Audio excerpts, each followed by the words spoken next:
Hey everybody, what's going on? This is PMOC at 86 Drive. Today we are going out for a drive in the BRZ.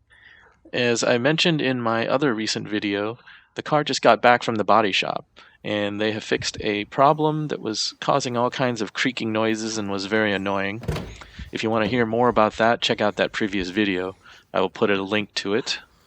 Let me get rid of this paper in the footwell. But today, we are doing another Rambling Roads episode. That's where I go out and drive and talk about what's on my mind. So let's get out there and I'll get right into it. Alright, so here is the topic that has been on my mind for a while now, and some of you have asked the same question of me in the comments. Anyways, the question is, are you going to buy a new second-gen BRZ or GR86? By the way, I always welcome comments and questions. I love to see your input, so leave me your thoughts in the comments below. So, again, the question I'm asking myself is, should I buy the new second-gen car to replace my first-gen? And my answer is, no, I don't think I will. At least not right now. I'll talk through my reasoning here. First, let's talk about the reasons why I want to buy a new GR86 or BRZ right now. First and foremost, it's the newest thing. It's the new Hotness. And if you are an auto enthusiast, you've probably seen a ton of reviews and stories about the new second generation twins. And as far as I can recall, every single one of the reviews I've seen or read has been a glowing endorsement of the new cars. Automotive journalists love it, the car enthusiasts love it, new owners who have started to post online about their cars, they all love it. Many of my automotive and racing friends have ordered one or have already bought one. Everyone is talking about how great the new cars are, how they took an already great car and made it even better. So there's no question there, it's a fantastic car. I'm virtually guaranteed to love it if I get one. It's great looking, it has a bigger engine, making more power than the first gen. Many of the same aftermarket parts from the first gen will carry right over to the new one. And we expect great things to continue to come out from the aftermarket industry for the new car. So of course I'm feeling some FOMO. All the cool kids have one, and they're all talking about it.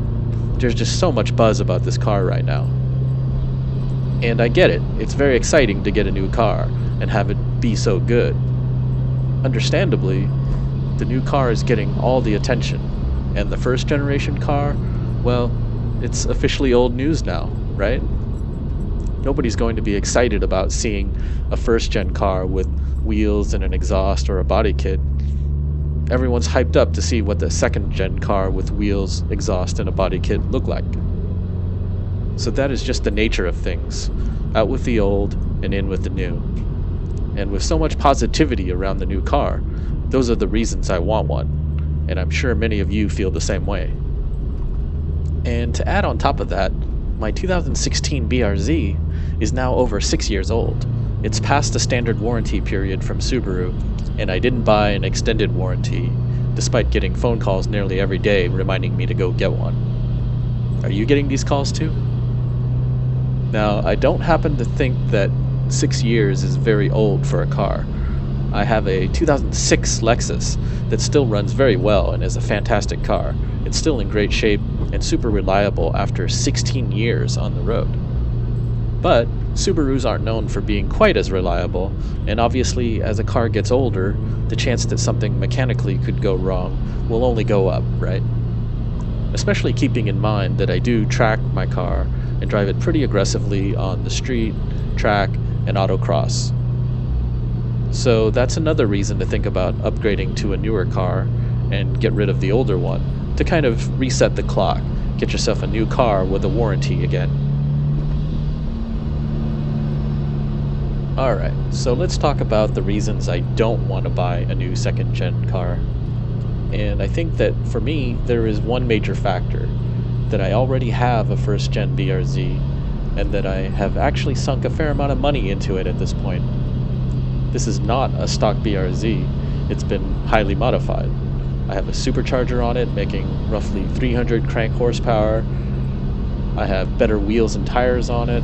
I have upgraded suspension and exhaust mods. I've basically made it better than stock in many ways, and at least performance-wise, it is arguably superior to even the second-gen BRZ. So I don't really need a second-gen car, not unless I want to start all over from a stock car and make it into a new project to build something up again like I did with the first-gen car. But that means spending a lot more money. I feel like I have my BRZ pretty much in a sweet spot right now. I'm pretty much done modifying it at this point. It's performing great, it looks great, and I really enjoy driving it. Even if I were to sell it and take off all the parts, I'd be losing some money, and then spending a good chunk of change on buying a new car. And I've made videos about this, and plenty of other YouTubers and commentators have said the same thing. Prices on both new and used cars is kind of crazy right now. Demand is high, everything costs more than ever before. Dealerships are marking up prices well above MSRP in a lot of situations, so you kind of have to put in some work in order to find a new car at even MSRP. Do you remember back when even paying MSRP was considered overpriced? I sure do. I certainly wouldn't be willing to pay more than MSRP for a new car, and while that is possible, that means potentially waiting for months to get the car you want. In the near term, it seems like prices are going to stay high, and that is deterring me from going out and buying a new car right now. If you already have a car and don't absolutely need to buy a new car, this seems like the absolutely worst time to be buying one, and I would stay out of the market for a while. Unless you are just stinking rich or won the lotto or something, in which case, go have fun, man. Go buy some stuff. While you're at it, buy me a new car too, please. The other reason I want to wait is I want to see what happens in the third or fourth year of the second generation cars. I expect that, just like the first generation car, they will continue to make small tweaks and improvements that may well be worth waiting for. And since I'm not in a rush to replace my current BRZ, it might even be worth waiting for the refresh or facelift model in a few years. For the first generation, the facelift came in 2017 after 5 years. They made changes to the engine and tuning, the transmission and gear ratios, improvements to the interior and dashboard, lots of really great features added. Again, since I don't need a new car right now, I might as well wait and see what they do. It's like when I had the iPhone 7. I didn't see a point in upgrading to the iPhone 8 when it came out the next year.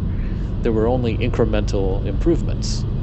So I waited a few years, and when my phone was starting to show its age, by then they had come out with an iPhone 11, and that's when I upgraded, and it really felt like a huge step up.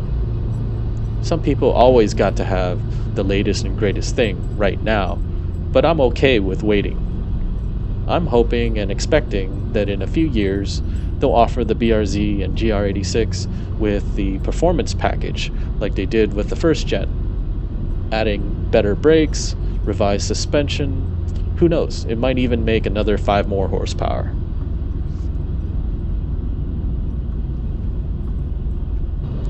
All my life, I've bought first-year cars like the 2013 BRZ, 2006 Lexus IS, 2000 MR2, and each time I felt a little regret that I didn't wait, because later years brought even better models that were probably worth waiting for. Imagine how the people felt who bought a new first-year 2020 A90 Supra, only to feel the sting and regret when in 2021 they made improvements to the A90 and it came with even more power. Or even closer to home, everyone who bought a first-year 2013 BRZ or FRS and had to suffer through the valve springs recall fiasco. There's the fear of missing out, but then there's also the fear of jumping in too soon. First-year models tend to have unique problems that the manufacturers manage to iron out and address in the second or third years. This time around, I think I'll try waiting for once.